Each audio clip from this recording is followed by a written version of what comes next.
Hi, this is Dennis from Ableton, and I'm going to introduce you to the APC Mini from Akai Professional. The APC Mini is a dedicated controller for Ableton Live, and it comes with a copy of Live Lite, so you can get started making music right away. For this video, I'm going to be using the Suite edition of Ableton Live to demonstrate some additional functionality, which we'll talk about later. Live should auto-detect the APC Mini as soon as you connect it to your computer. You'll know it's working because Live Session View will show a colored ring around an 8x8 block of clips. This corresponds to the 8x8 block of clips and tracks that are controlled by the APC Mini. If the automatic setup doesn't work, you can fix this in Live's preferences by going to the MIDI Sync tab and selecting the APC Mini from the control surface and input and output choosers.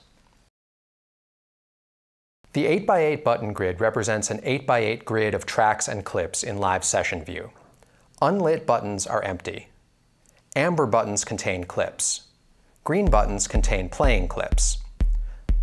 Flashing buttons have been triggered but have not yet launched.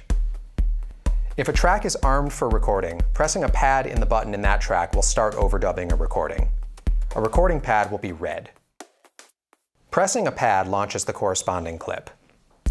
Pressing an empty pad stops any playing clip in that track. You can launch a whole row of clips at once via the Scene Launch buttons on the right.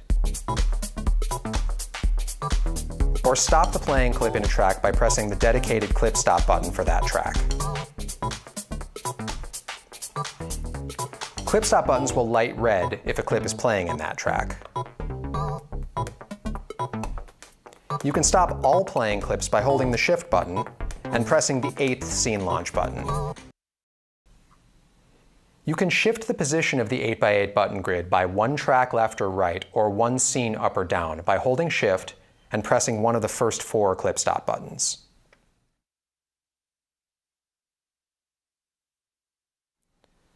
These buttons will light red to indicate that you can navigate in that direction, and will be unlit if there are no more tracks or scenes in the corresponding direction. By default, the faders control track volumes. The first 8 faders adjust the volume of the 8 selected tracks, and the 9th fader controls the master volume. You can change what the first 8 faders control by holding Shift and pressing one of the 4 rightmost Clip Stop buttons. The options are written under the buttons, and you can hold Shift to see the currently selected fader mode. Note that the 9th fader always controls master volume. To use the faders to control track panning, hold Shift and press the Pan button.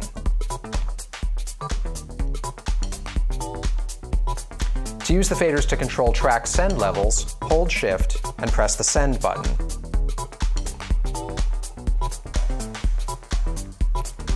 Hold Shift and press Send again to switch to the next available send.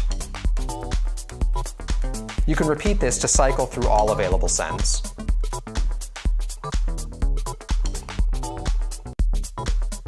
To use the faders to control the first 8 parameters of the currently selected device, hold Shift and press the Device button. The currently selected device will have a blue hand in its title bar. Here, I'm controlling filter cutoff and resonance for Live's auto filter device.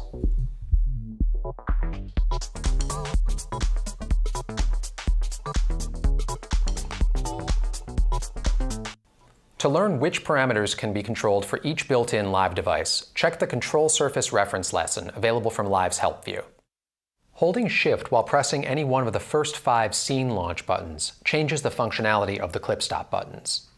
The options are written to the right of the buttons, and you can hold Shift to see the currently selected option.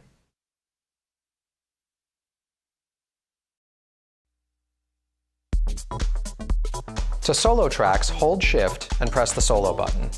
Then press the corresponding track button. You can press multiple buttons at the same time to solo multiple tracks.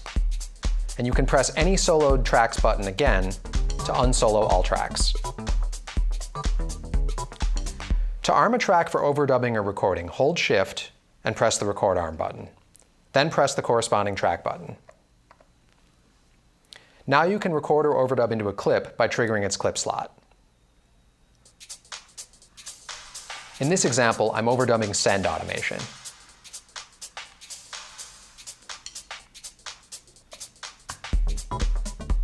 To mute tracks, hold Shift and press the mute button.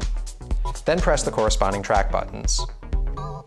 Muted tracks will have an unlit track button, while active tracks will have a red track button. To change which track is selected, hold Shift and press Select. Then press the corresponding track button. The selected track will have a red track button, and its devices or clip detail will be visible in Live.